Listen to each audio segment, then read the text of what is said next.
Hey guys, and welcome back to my YouTube channel. Zachary Reality here, entertainment news host, Bachelor content creator, and of course, Bachelor YouTube recapper? I don't know what we're going with, but welcome back. Make sure you guys are subscribed to my channel and ring the bell so you never miss out on any future Bachelor videos. Today we are going to be reviewing Michelle's final 3. We're going to be talking about the fantasy suites, because she got 3 of them with Brandon, Joe, and Nate. I am feeling things for you that I've never felt for anybody before. If you did not watch The Bachelorette last night, I'm going to tell you what went down, and then we will review predictions for next week with the final 2. So going into this week, there was 3 guys left. Probably was pulling for Brandon the most. I think Brandon is probably my favorite out of the top 3. However, my gut feeling is that she's going to pick Nate because Nate is her favorite. Still feel like everything is up for grabs because we don't know exactly where Michelle's heart lies, or do we? Brandon got the first one-on-one date of the week. Brandon's whole storyline this season is that he has been obsessed with Michelle. He's been smitten by Michelle, infatuated with Michelle. He's like a little schoolboy, just gets so excited to see her, and I think it's amazing how much he really cares for her and loves her, and that shows. However, there's just a little bit of a disconnect as a viewer because Brandon looks 22. Like, there's no denying it. He looks like he's 22 years old. She looks like she's 35 years old, even though she's 29 and he's like 28. So there's only like a year or 2 apart between them. But she is just so grounded and mature and like established. And I don't know what he's got going on, but I feel like he still has to figure out his life to live. I also think he'll do amazing on Paradise if Michelle doesn't pick him. So going into this date, there's no denying that Brandon is going to be all about it and that he is going to really share his feelings about how much he loves her and does admit that he's falling in love with her. And she even says it back, which was kind of shocking, kind of not. I don't really know. I don't know what you guys think. I feel like at this point, she really is into him. And even though her heart is like totally with Nate, like she totally loves Brandon too, but in like a different way. I know a lot of people online have been saying like brother, sister like. Not exactly sure what the other vibe is. I don't know what the disconnect is other than like the age gap thing, but he's definitely obsessed with her. They had a great one-on-one date. They had a great fantasy suite. I don't think they ended up doing the D, but they definitely had a really good night, and that showed in the morning. Like, it just went so well that you wouldn't think that Brandon was in any trouble for the rose ceremony. However, last week during Hometown Dates, when Rodney had such a great one-on-one date, you really wouldn't expect him to get sent home either. So the one-on-one dates don't always tell us everything, but Brandon definitely was in a really good position leaving the date. I can see spending my life with Brandon.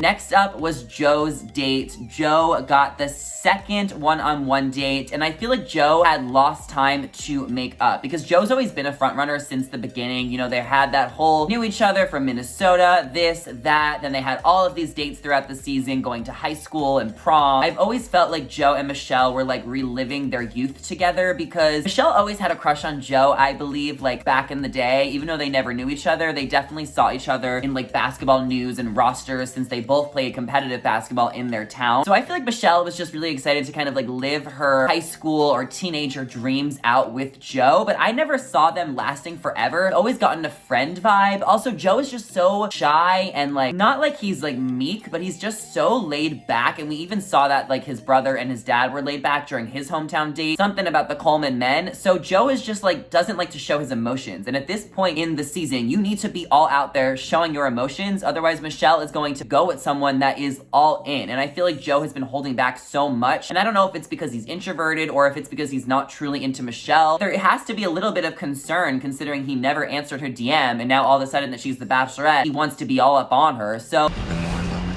There's just something so special about our connection. I think that Joe is a little bit reserved. I do think he was really falling for Michelle, but at the end of the day, I feel like if they were meant to be, they would have found each other in Minnesota. It's such a small town. Like, they definitely could have connected earlier. I never thought Joe and Michelle were endgame. I'm not surprised what happened at the rose ceremony, which we'll get to in just a couple of minutes. And he ended up opening up more towards the dinner portion of the date and during the fantasy suites. But I just feel like them in a fantasy suite, like, what do they have to talk about? Like, I don't ever see them laughing. I don't ever see them giggling. Joe is just too shy, and Michelle is a lot more out there, and she does have an outgoing personality, even though she isn't as dramatic as other bachelorettes. Obviously, Michelle is more mature. I just don't think that Joe is the funnest guy, so I'm not surprised that he ended up getting sent home. Spoiler alert, even though like you wouldn't have watched this video if you like didn't know. But now on to Nate's one-on-one date, and before we even talk about that, we have to kind of discuss the awkwardness that happens when Brandon comes in after the date date when Joe comes in after the date. The producers are definitely forcing the final three to talk about their dates, and it's just so awkward. You just know what went down. They all are like spending the night with Michelle. Like, it's just so cringy and awkward because like they don't want to share their like intimate life with Michelle in the fantasy suite, but like, hello. They're super awkward, but Nate is the last one to get his date, and you know he is so excited about it. He's been waiting for it, and he just wants to kind of be with Michelle, and they are instantly connecting. Michelle's concern going into the date is that she was more into Nate than Nate was into her, which is probably what Michelle likes so much about him, because she probably likes the chase, because Brandon is just like so all in, and then Nate being like a little iffy in Michelle's mind. Like, she just really wanted the reassurance on the date, and during the date portion of the date, it was obvious they could not keep their hands off of each other. So obsessed with each other. There is that connection and that spark that she has with Nate, the way she looks at him, I don't see with the other guys. It almost isn't a competition, and you can tell that Nate knows that with his smirk and his grin. Like, you know Nate knows, like, he has got this in the bag. And Michelle really wanted to make it a point on the dinner date when she asked him, are you in love with me? Are you falling in love with me? Are you ready for an engagement? For a second, I thought Nate was kind of gaslighting her, because he was almost like trying to get out of it, like, never know what life is going to expect. You don't know. You don't like to plan. Life is so boring if you plan. That's my straight guy voice. And I feel like he was kind of gaslighting her, but then towards like the end of the date, it, I guess, like, wasn't, and he was into her. I don't know. I just hope that Nate doesn't break her heart when/if she picks him, because I guess we still don't know until we see it on TV. But there's definitely some red flags, but then there's definitely like, okay, he is all in. Like, why are we being so hard on him? There's been lots of jitter and chatter online about Nate possibly having like a girlfriend that he broke up with before the show, and him being out in Austin while the show was airing, which wouldn't make sense if Michelle picked him and they were in a relationship. So there is a lot of rumors about Nate, which almost makes the show more interesting if she does pick him, because we love when they pick a villain. Still feel like maybe they're just trying to throw us off, or maybe there is some serious red flags that will be very unfortunate if Michelle does pick Nate and they end up breaking up, because that's the whole point of this show, is to get an engagement and get a happy ending, since we have not had one in so many seasons, because everyone keeps breaking up. Tayshia and Zach, R.I.P. So Michelle and Nate end up spending the night together, and I totally think that they do the D. I'm not saying they got it in, because Michelle is classy. I don't want to talk about her like that. I will say that Nate and Michelle definitely went the farthest. They did the most bases out of the three. I can say that safely just based on the faces we got to see. When Nate walked back in to Joe and Brandon, you could just see the smirk on his face, and that is when Brandon started to tremble, because I think he realized that like he loves Michelle so much, but Nate is just like so secure in his connection, and like Brandon had to say something to Michelle after that, because Nate just seemed so confident and just so excited for the rose ceremony, and Brandon was like shaking in his boots because he had his date the first of the week, and then Joe just seems like a non-factor, and that's why I'm not surprised that Joe ended up going home, because he just wasn't as invested in Michelle than Brandon and Nate. Joe is so inward and shy. I still feel like he wasn't fighting hard enough for Michelle. So at the rose ceremony, we all know what went down. Brandon ended up interrupting the rose ceremony. As soon as Michelle gets there, Brandon goes up to her and is like, I need to talk to you. And obviously Nate and Joe are like, what's going on? Why? Brandon confesses his love to Michelle, says everything he has to say. He's in love with her. He wants to be with her. If this is his last day, she needs to know that. And this really freaks Michelle out. And I feel like Michelle's mind was